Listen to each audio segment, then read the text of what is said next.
የ2025 የዳይመንድ ሊግ ውድድር ከሁለት ሳምንታት በፊት በቻይና ዢመን መጀመሩ ይታወሳል። ከዛም በሻንጋይ ሁለተኛ ዙሩን አካሂዶ የሶስተኛ ከተማ መርሃ ግብሩን ከነገ በስቲያ በካታር ዶሃ ያደርጋል።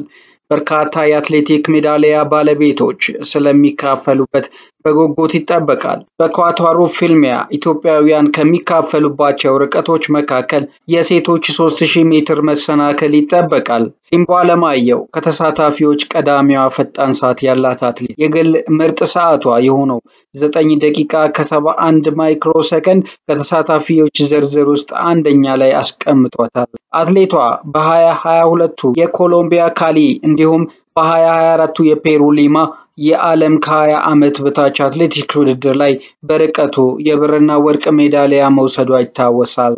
የዓለም አትሌቲክስ ፌዴሬሽን በተገባደደው የፈረንጆቹ 2024 ዓመተ ምህረት በተካሄዱ የተለያዩ ውድድሮች ላይ ስኬታማ የሆኑ አትሌቶችን ሲያሳውቅ ሲምቦ አለማየሁ አንዷ ነበረች።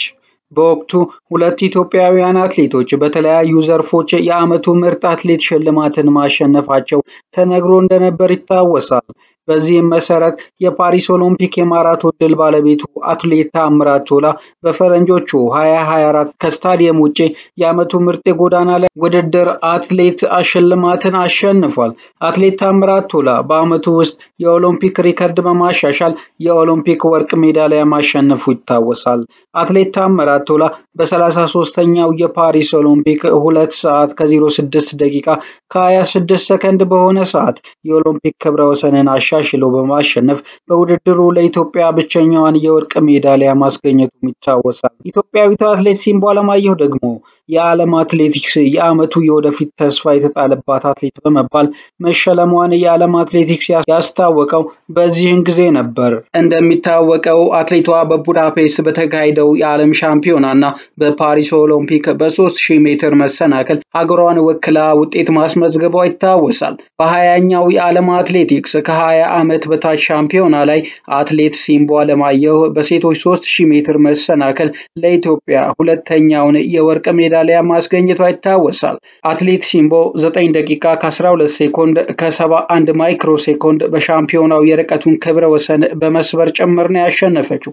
ሲምቦ በመጨረሻው ዙር የግል አጨራረስ ብቃቷን በመጠቀም አሸናፊ መሆን እንደቻለች ይታወሳል። አትሌቷ ውድድሩን የማሸነፍ የቅድመ ግምት አግኝታ እንደነበርም በወቅቱ ይታወሳል። ሲምቦ ከ2 ዓመት በፊት በኮሎምቢያ ካሊ በተካሄደው 19ኛው የዓለም አትሌቲክስ ከ20 ዓመት በታች ሻምፒዮና በተመሳሳይ ርቀት ተወዳድራ የብር ሜዳሊያ ማግኘቷም ይታወሳል።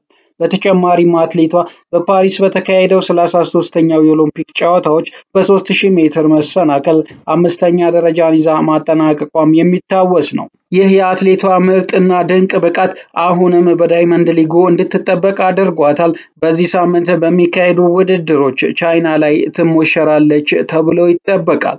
የቶኪዮ ኦሎምፒክ አሸናፊዋ የፓሪስ ኦሎምፒክ የብር ሜዳሊያ ባለድሏ ኡጋንዳዊቷ ፔሩስ ቼሙታይ በ3000 ሜትር መሰናክሉ የምትጠበቅ ሌላኛው አትሌት ናት። ስለ አትሌት ሲምቦ አለማየሁም ድንቅ አትሌትነት መስክራለች።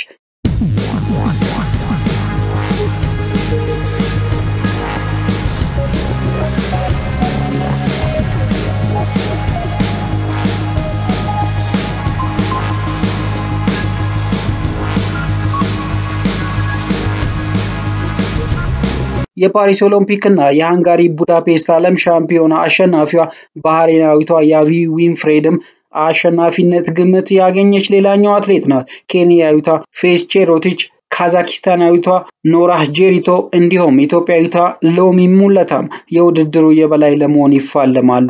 የወንዶች 5000 ሜትር ሌላው የኢትዮጵያውያን የሚሳተፉበት ውድድር ነው። የለሜቻ ግርማ ታናሽ ወንድም ኩማ ግርማ የማሸነፍ ቅድመ ግምትን አግኝቷል። ሻንጋይ ላይ በሪሁ አለጋይን ተከትሎ በሁለተኛነት ካጠናቀቀው ኩማ ባሻገር አዲሱ ይሁኔ፣ ጌትነት ዋለ፣ ሳሙኤል ተፈራና አዳሃና ካሳይ ተሳታፊ አትሌቶች ናቸው።